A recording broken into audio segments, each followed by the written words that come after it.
This video is a joke. We got a ton of new operators coming up ready to ruin your financial situation. Santalla. After almost 4 entire years, the witch from ReZero was finally let out of NPC jail, and while her design clears up a lot of things, we get for example the confirmation of which real country Sami is based on, Scotland. I gotta ask, am I the only person who thinks that she looks like she could be from Azur Lane? There's just something about these gloves that only cover 70% of her hands, which really makes me think about cubes. And paper tissues, but that's a different topic. Typhon. If you looked up dummy thick in the dictionary would tell you to spend less time on the internet before showing you a picture of Hoederer. But we will talk about that later. When Typhon was first announced, I saw people say that she has to be a lung and based on a dragon. Meanwhile, it was very clear to me that she is very clearly based on a cow, as you can tell by the size of her 2 massive horns, which are reminiscent of Highland cows. There's also this really cute picture of Typhon and Magellan, and I'm just gonna do this in order to give you the mental image of her being about twice of her size. Do what you want with that information. Valarqin. First of all, this name is stupid, so I'm just gonna call her Valorant instead. I really want to set Valorant as my next assistant. Sadly, you have to play IS4 in order to obtain her, so I will probably never get her. I don't even have Highmore yet. Fun fact about Valorant, she's the only female Arknights operator taller than me. This might be irritating to some of you, but do you know what's the good thing about that? If you actually get to shag her, you don't have to feel bad about the size of your Schmied, because next to the size of this giraffe, even Shaq O'Neal has a micro penis. This is Ponkirus, based on Johnny Depp, the man who caused an awakening within me back when I was 32.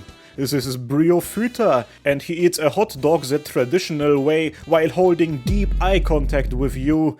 That's a bit too intimate of an experience if you ask me. This is Swire Alter, a beach altar, and what can I say apart from...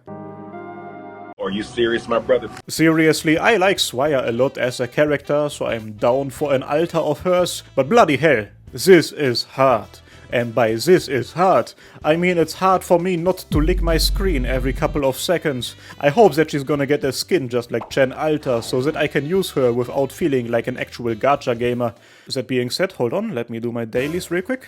This is Eya Alter, and at this part of the video I wanted to make a bunch of jokes about how bad her infection is, about how her event only exists because she's high on painkillers, and about how she's not a beach altar, but a hospitalization altar.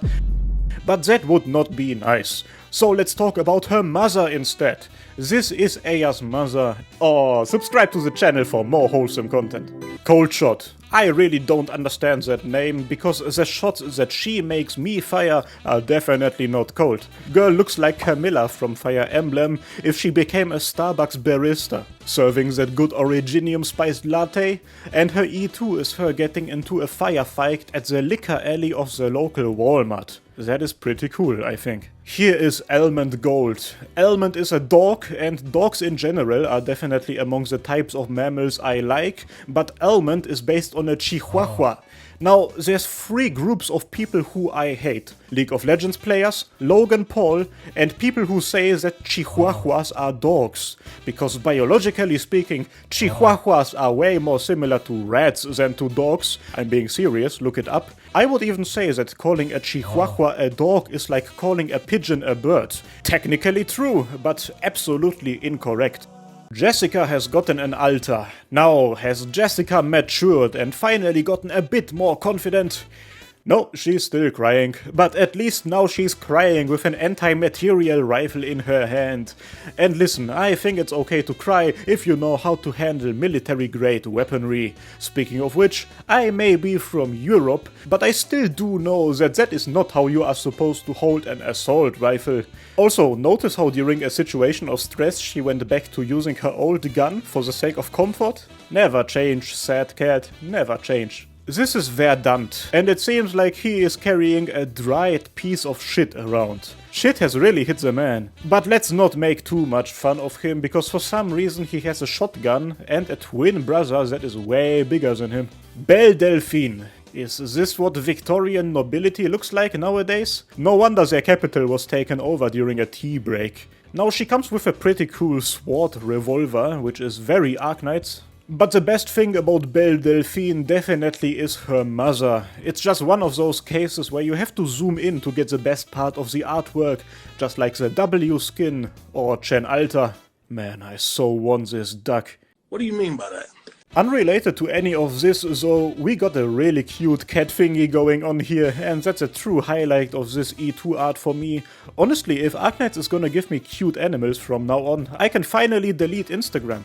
Hoederer. No joke, Hoederer might be the most hyped I've been for an operator ever since Kaltzit dropped. While the first outfit was a bit bland in my opinion, and the officer uniform was a bit too hot even for my taste, this one is perfect. This man looks like what everybody thinks the man who bangs Ines looks like. Think about that for a second. And in his E2 art, he perfectly shows off what happens when you don't skip leg day. This man's glutes are strong enough to open up a soup can, let me tell you that much. This man really walked into Rhodes Island and said, "See, I'm sorry that I killed one of your beloved elite operators. Anyways, check out how fat my arse is." This is Vendella, and there is something wrong with her. Not only does she have 2 red parallelograms in her eyes, girl also got branches and flowers growing out of her head and from below her skirt.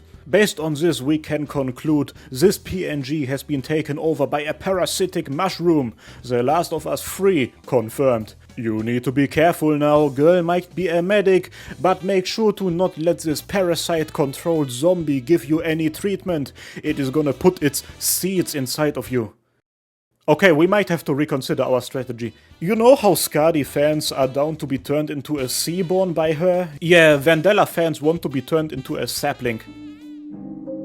Caper. Something about this PNG freaks me out. You can just tell that this is a monster who does not value human life at all. I mean, look, she is throwing a metal frisbee right at your face. Don't let this bunny fool you. She would cut off your head with a golden frisbee just to go viral on TikTok. Diamante. This man looks like Ifrit but with more height, a law school degree and at least 2 cats. I will call him Ifbird. No idea who Ifbird really is, but he seems like a very weird specimen. Lessing. Lessing is a true gamer. He is so gamer that he has based his entire vibe on one of the greatest gamers ever in fictional media. Kirito from SAO. Abridged. By the way, you should go and watch Arknights Abridged, it's pretty cool. Virtuosa is sick, and I do mean that literally. Guys, her halo has neurodermitis. Somebody please go and give this PNG a better skincare routine. Come on now. She also broke her banjo, or whatever you call this instrument. This woman needs to learn how to take better care of herself on a real. Or maybe she just doesn't have the money to do it. I mean, look, she even uses her banjo as a violin. The economic situation in Laterano must be horrendous. It also seems like her music sounds very bad. I mean, look at all of the people around there screaming like crazy. Viviana is perfect, nothing else to say. The only downside of her seems to be that she seems to be into astrology. But listen, that's okay too. I would absolutely fake my birth certificate for this PNG. Leto. NPC jail must be dealing with some massive budget cuts, because for some reason they decided to release the last remaining Ursus girl during a trip to Yarak. While she seems like the one out of all of the Ursus girls with the least amount of mental health problems, Leto comes with a long history of substance abuse, thanks to her roommate Bee Hunter, who is a raging alcoholic. Giving her alcohol is pretty messed up, by the way, Bee Hunter. You might want to address it at some point. Harold. Listen, I don't know how to feel about Harold. On one hand, I love the idea of pulling for somebody's grandpa, and I can't wait to one day get a grandma operator for a bit of that extra crusty veg. On the other hand, he seems like he makes his money by going from house to house and selling vacuum cleaners. Baseline just looks like the type of guy to hold the door open for the teacher. Bro, education is cringe. What are you doing? Degenbrecher. Degen means degen and brecher means breaker. So this woman's job is literally to beat the absolute crap out of degenerates like you and Gnosis and definitely not me. So yeah, do you guys think Silver Ash ever shagged her? I don't really think so. Silver Ash doesn't seem like the type of guy to do that. He seems more like the type of guy to suck a dick in order to get a good trade deal. A bit like Griffith from Berserk. If anything, he has probably gotten her and Matterhorn to shag each other right in front of him in order to analyze the way they behave so that he can then control them better. Yeah, that's the type of guy Silver Ash is. Huh? Anyways, yeah, Degenbrecher is pretty cool, I think. And I know, I am very late to this party. We completely missed out on the Executor Altar event. But it is what it is, my brothers and sisters. Like and subscribe, as 2024 will be our year. That's for sure. Cheers!